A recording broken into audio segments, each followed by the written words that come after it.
So now Trump has a plan for Gaza. We'll find them a plot of land, maybe 2 or more.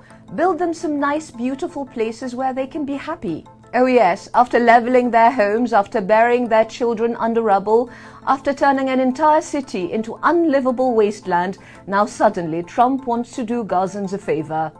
Because you see, in his mind, the problem isn't that Israel has massacred tens of thousands, displaced millions, and obliterated entire neighborhoods. No. The problem is that Gazans are still there. So what's the solution? Get rid of them. Find them a plot of land somewhere, doesn't really matter where, just not in Gaza. The excuse today?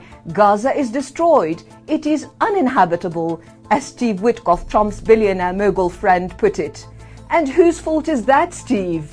Did Gaza just disappear on its own? Did its homes, its schools, its centuries-old mosques and churches just decide to collapse? Was it hit by an earthquake, a natural disaster? Or was it Israeli bombs, American bombs, 50,000 tons of them, leveling entire neighborhoods, burying entire families alive? And of course, who's paying for this grand humanitarian project? The Arabs. Because as Trump so eloquently put it, there's a lot of money in that area. That's all the Middle East is to him. Money, land, oil, gas. Not nations, not people, not histories, not identities. Just resources to be seized, deals to be made, profits to be counted.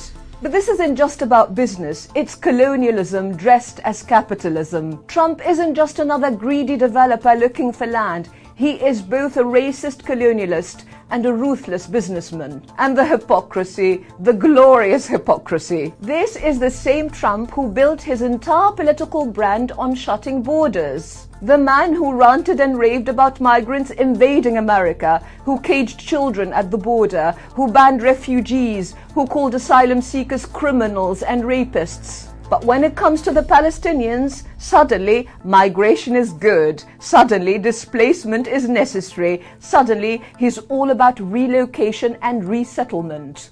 Trump, the man who fought tooth and nail to keep refugees out of America, now wants to force Palestinians out of their homeland. It's not just hypocrisy, it's grotesque. And it's not just Trump, it's the entire system that enables him. Because let's be clear, the forced transfer of Palestinians isn't some fringe idea. It's not just the delusion of Israel's far-right extremists. Smotrich and Ben-Gvir's vision of mass expulsion is now US policy. Palestinians must leave, Gaza must be emptied, and to make it palatable, it's all being rebranded as voluntary migration. You know, Trump may think he's come up with this brilliant, unprecedented solution, but Israel has been trying to get rid of Gaza's population since the moment it occupied it. In 1967, after Israel seized Gaza, its leaders, not the far-right fanatics of today, but the so-called left-wing moderates, sat in their cabinet meetings discussing how to make Gaza disappear.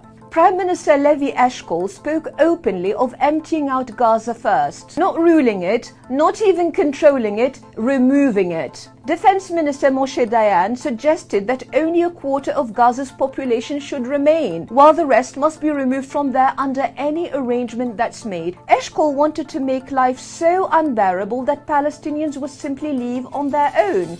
He was clear about the method. He says, and I quote, "Perhaps if we don't give them enough water, they won't have a choice because their orchards will yellow and wither." Another minister, Yosef Sapir, put it more bluntly, "We should take them to the East Bank, that's Jordan, by the scruff of their necks and throw them there. And I don't know who will take them, especially the Gaza refugees."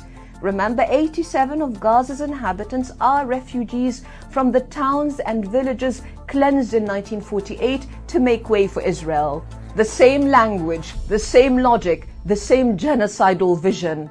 The only difference, back then in 1967, Gaza's population was 400,000. Today, it's 2.5 million. Eshkol's plan failed, and so will Trump's. Because Gaza is not a land without a people. Gaza is not some plot for sale. Gaza is part of Palestine, and Gaza does not surrender.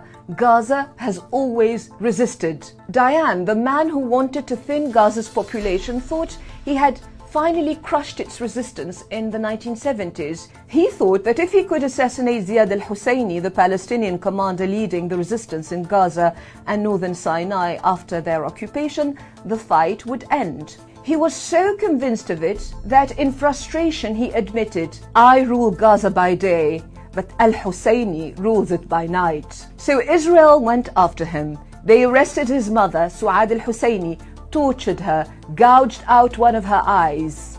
And on November 21st, 1971, they finally assassinated Ziad when he was only 32. And they thought that was it, that Gaza would break, that its people would submit, that its resistance had been buried with him. It wasn't. It only grew stronger. And as Mahmoud Darwish, the famous poet, wrote in 1971, "Gaza is no longer a city.